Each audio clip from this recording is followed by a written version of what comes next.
안녕하십니까. 오늘 아주 근데 또 중요한 여론조사가 또 하나 나왔습니다.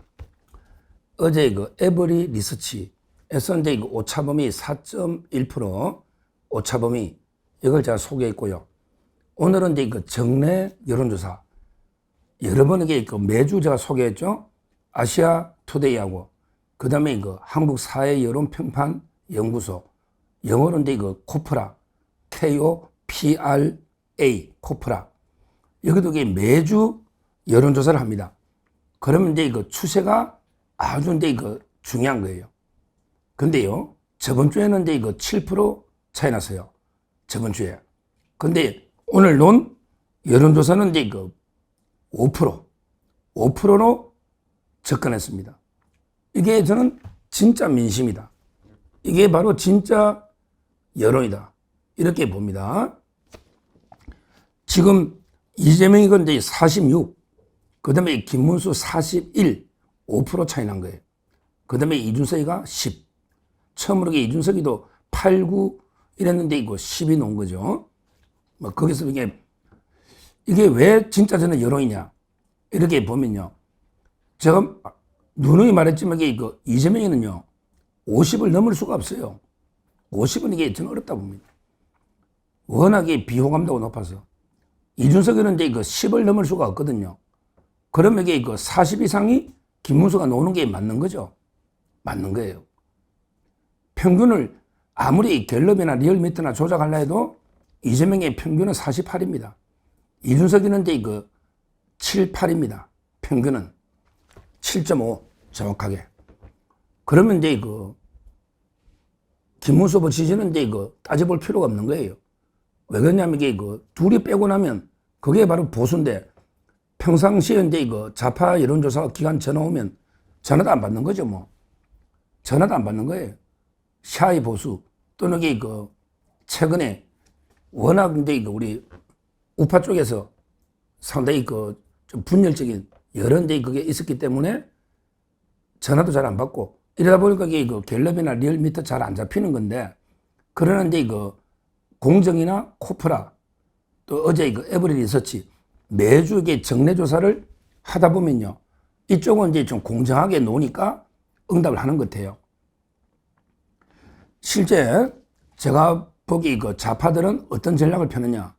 좌파들은 이제 그 언론을 장악하고 있잖아요. 특히 MBC 방송, 심지어 JTBC 종편 또는 이제 그 신문, 조중동도 이게 뭐 많이 넘어가 버렸죠. 좌파들은 이제 이거 언론하고 그 다음에 여론조사도 대부분 아마 90% 이상 여론조사 기관을 장악하고 있을 겁니다. 이거는 이제 분명해요.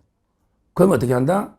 아예 방송은 언론은요 무조건 이게 털면 내란 프레임.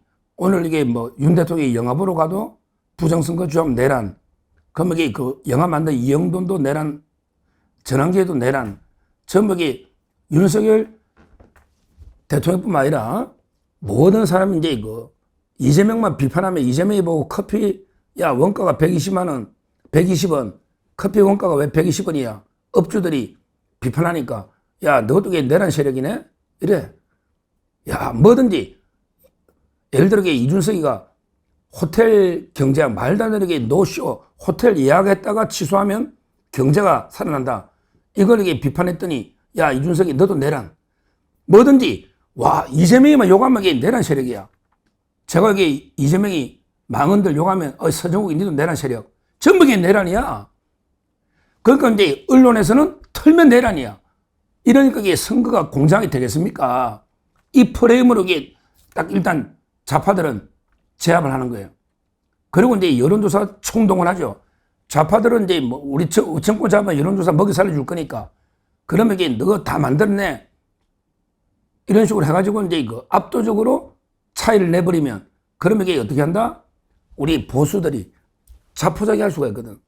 야, 이번에는 이게 아무래도 안 되겠네. 큰일 났다, 이게. 근데 이재명이가 되겠네.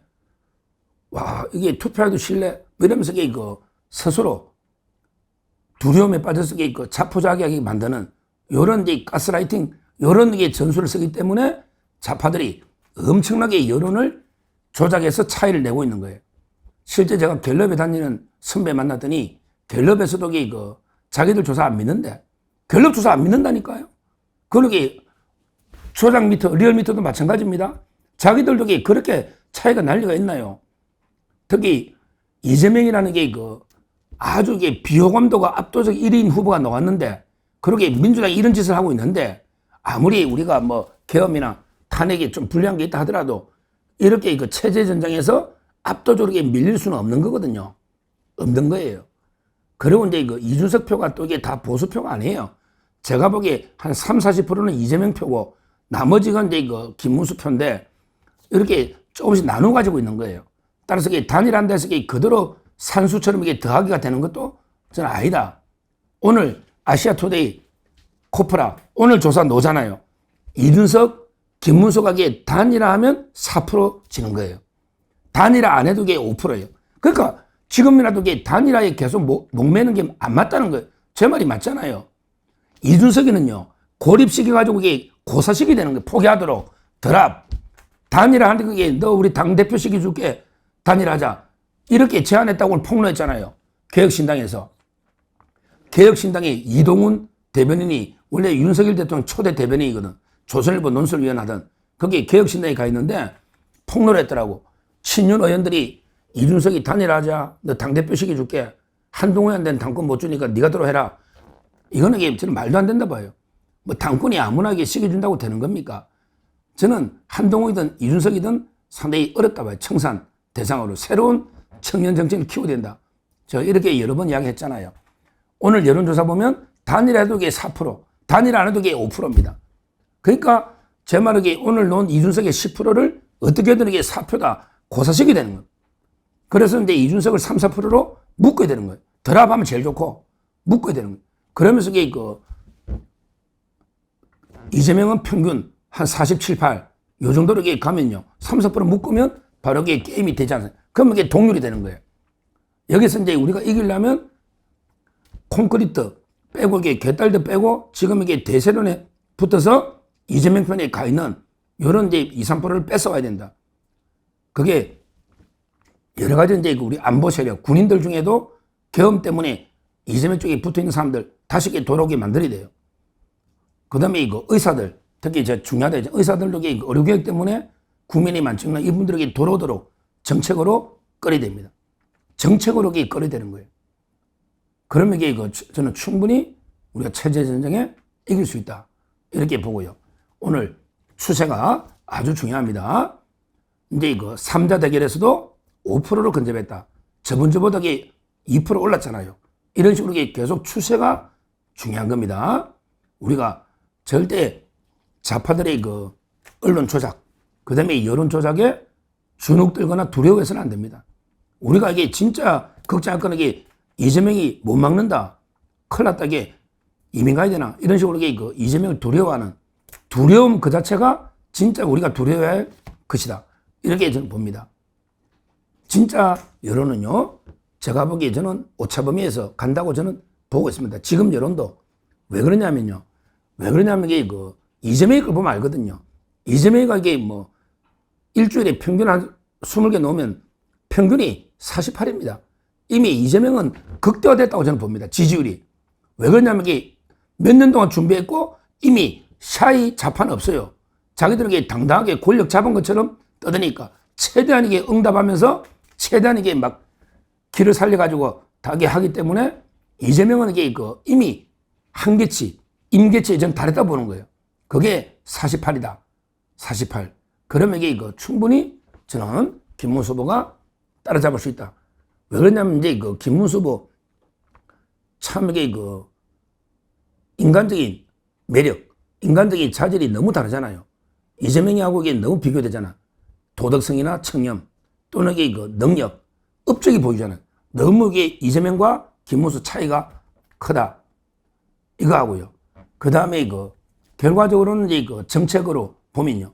김문수 국민의힘 정책이 다 맞거든요. 큰 방향에서는. 지금 이제 이재명 민주당의 정책을 보면 완전히 나라가 바로 그냥 베네수엘라 급행열차를 탈 정도로 사법부도 그렇고 완전히 포퓰리즘 정책 보면 알잖아요. 경제정책이나. 이걸 이제 국민들이 서서히 이재명의 그 위험성, 이재명이가 되면 어떻게 될까? 저는 만나는 사람마다 야, 너게 이재명이 지배하는 국가에 한 몇 달만 살아봐라. 너부터 네 손가락 자르려 할 거다. 이재명 찍겠다는 놈이 있으면 저는 너 이재명 치하에 한 달만 살아봐라. 그러면 네 손가락 자르려 할 거다. 상상도 못 할 거다. 어떤 나라가 되는지. 나라가 바로 무너지면 네가 뭘 한들 미래가 나라가 무너지는데 개인이 잘 살 수가 없죠.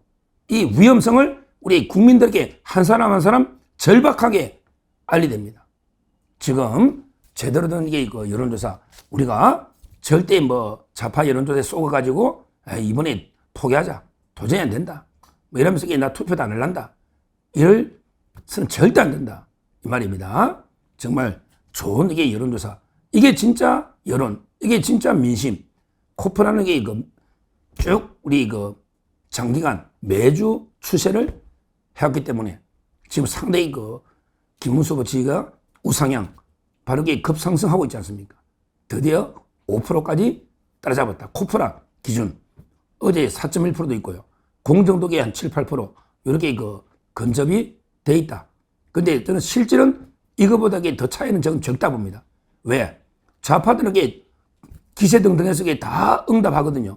근데 아직도 우리 보수는 뭐 한동훈, 윤석열 대통령이 이렇게 계속 분열되다 보니까 전화도 안 받지만 그러나 투표장에는 간다 보거든요. 투표장 가면 결국 김문수 찍을 수밖에 없다. 이재명이 찍을 수는 없잖아요. 그는 제가 설령 한동훈이 후보돼도요. 저는 한동훈 찍어줍니다. 제가 이재명이 안 찍어요. 한동훈이가 후보됐다 하더라도 저는 이재명이 안 찍고 한동훈 찍어줍니다. 그는 한동훈 지지하는 우리 우파들도 여론조사에서는 뭐 윤석열이 어쩌고 저쩌고 뭐 다 절연 어쩌고 저쩌고 해가 응답을 안 잡혀도요. 투표장에 가거든요. 가면 결국 김문수 찍을 수밖에 없어요. 왜? 이재명이라는 이름 세자 보는 순간에 그 상상을 해보세요. 어떻게 이재명 찍을 수가 있습니까? 따라서 저는 오히려 지금도 우리가 여론에서는 과소 표집되고 있다. 따라서 발표하는 여론보다 차이는 더 박빙이다. 이렇게 저는 분석을 합니다. 하여튼 추세적으로 오늘 5% 이걸 알려드리고 특히 이준석과 김문수 후보가 단일화해도 4%. 그러니까 단일화해도 똑같잖아요. 단일화만이 이긴다. 이거는 저는 근거 없는 신화다. 이렇게 보고요. 우리가 냉정하게 단일화 가능성 자체가 저는 거의 없다 보기 때문에 거기에 맬 게 아니고 오히려 이준석은 사표 방지 심리로 고사시켜야 된다. 스스로 포기하면 제일 좋고 고사시키는 포기는 안 하겠지. 그럼 득표율을 최소한 3, 4% 원래 지지율이 그거거든요. 이렇게 묶어놓고 우리가 양자대결로 가면 저는 충분히 체제전쟁에 승리할 수 있다. 이렇게 말씀을 드립니다. 감사합니다.